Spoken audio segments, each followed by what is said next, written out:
नमस्कार दोस्तों, कैसे हैं आप सब। जैसा कि आप लोगों ने मेरे पिछले वीडियो में देखा हुआ है कि मैंने सैलरी से अकॉर्डिंग वीडियो बनाया था कि मेरी पहली सैलरी कितनी थी जब मैं असिस्टेंट अकाउंटेंट बनी थी और क्या क्या डिडक्शंस होते हैं, कितने टाइम में मिलती है, क्या क्या डॉक्यूमेंट्स लगाने पड़ते हैं, एक्सेट्रा एक्सेट्रा। अगर आपने नहीं देखा है तो प्लीज़ जाके पिछला वीडियो देख लीजिए।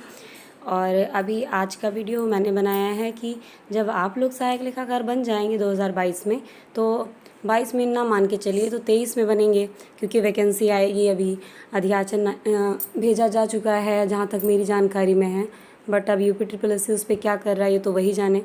लेकिन जब वो नोटिस निकालेगा, फॉर्म भरेंगे, उसके बाद एग्ज़ाम्स होंगे, उसके बाद रिज़ल्ट वगैरह आएगा, उसके बाद जाके आप अगर असिस्टेंट अकाउंटेंट बनेंगे तो मान के चलिए 2022 का अगर नोटिफिकेशन होगा तो 2023 में जाके भर्ती कंप्लीट होगी, अगर उसमें भी कोई कोर्ट केस वगैरह ना हुए तो। क्योंकि मेरी भर्ती में 2016 की आई हुई थी, 2020 में कंप्लीट हो पाई, जस्ट बिकॉज ऑफ कि इतने सारे कोर्ट केसेस हो गए कि हाँ हमें भी रख लीजिए। ओ लेवल तो छोटी डिग्री होती है, हमारे पास तो BTech है, MCA है, एक्सेट्रा एक्सेट्रा। लेकिन उन सब को कोर्ट ने निराधार बता दिया और सिर्फ ओ लेवल को ही वैलिड माना था। तो इन सब चक्करों में फ़ाइनल डिसीज़न आते आते 2020 हो गया था हम लोगों का नियुक्ति पत्र मिलते मिलते। लेकिन आप लोगों में देखिए कब तक जाता है। अगर कोर्ट कोई नहीं गया तो 1 साल में हो सकता है आपकी भर्ती हो जाए। तो अगर आप सहायक लेखाकार बन जाएंगे तो आपके मन में भी यही प्रश्न होगा कि हाँ बन तो गए, लेकिन अब सैलरी कितनी आएगी। क्योंकि हर कोई पूछता है, जब आप फॉर्म भी अप्लाई करते होंगे घर वाले आपसे ज़रूर पूछते होंगे कि हाँ बेटा सैलरी कितनी मिलती है, कैसी जॉब होती है, एक्सेट्रा। कोई बता नहीं सकता आपको, क्योंकि कोई जॉब में है नहीं। मतलब जो लोग हैं भी उनके पास इतना समय नहीं होता है। तो मैं बता रही हूँ आपको, आप मेरे वीडियोस को फॉलो करिए, चैनल को सब्सक्राइब कर लीजिए और शेयर कर दीजिए, ताकि ज़्यादा से ज़्यादा इन्फॉर्मेशन ज़्यादा लोगों तक पहुँच सके। तो चलिए बताती हूँ मैं आपको कि जब आप सहायक लेखाकार बनेंगे तो आपकी सैलरी कितनी हो जाएगी। ये देखिए स्क्रीन पे आप देख पा रहे होंगे कि बेसिक पे आपका 29,200 रहेगा, क्योंकि आप बनेंगे 2800 ग्रेड पे की आपकी नौकरी है सहायक लेखाकार की, जो UP SSSC द्वारा आपको मिलेगी। तो बेसिक पे आपका जो होगा 29,200 होगा स्टार्टिंग में। HRA अगर आप लखनऊ में रह रहे हैं तो आपको 3340 मिलेगा, 3,340।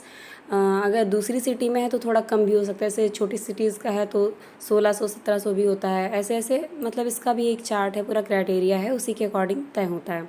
तो अगर आप लखनऊ के हैं तो 3340 है। बाकी डी जो करंट परसेंट चल रहा होगा, जैसे इस टाइम चल रहा है 34%, तो मैंने 34% पे ही बनाया है। हो सकता है अगर आप 23 में जाएँ तो ये 34 का और ज़्यादा हो सकता है, 38% भी हो सकता है, कितना भी हो सकता है। आप उसी के अकॉर्डिंग कैलकुलेट कर लीजिएगा। इसीलिए मैंने ब्रैकेट में डाल दिया है कि जो आपका उस टाइम चल रहा होगा DA का रेट, उसका आदेश निकल जाता है, आपको पता चल ही जाएगा कि DA का परसेंट क्या चल रहा है। न्यूज़पेपर वगैरह में भी आप पढ़ते ही होंगे कि सरकार ने DA बढ़ा दिया। तो DA आपका जो बेसिक पे होता है उसी के अकॉर्डिंग आप निकाल लीजिएगा। तो अभी जैसे हम बेसिक पे 29,200 है, अगर उसका DA निकालेंगे तो आपका हो जाएगा 9,928 रुपये। तो इस तरह बेसिक पे, HRA और DA तीनों को मिला के आपकी सैलरी कैलकुलेट की जाएगी, जो कि बनेगी 42,628, 42,628 रुपीज़, जो कि बहुत ही खूबसूरत सैलरी है। और इसीलिए आप लोग इतनी मेहनत भी कर रहे हैं ताकि एक अच्छी सैलरी से एक अच्छा जीवन यापन कर सकें, अपने परिवार को आगे बढ़ा सकें और अपनी भी ज़रूरतें पूरी कर सकें। इसीलिए मैं आपसे बार बार कहती हूँ कि मेहनत करते रहिए, मेहनत का फल बहुत मीठा होता है। ईमानदारी से की गई हर कोशिश ज़रूर सफल होती है।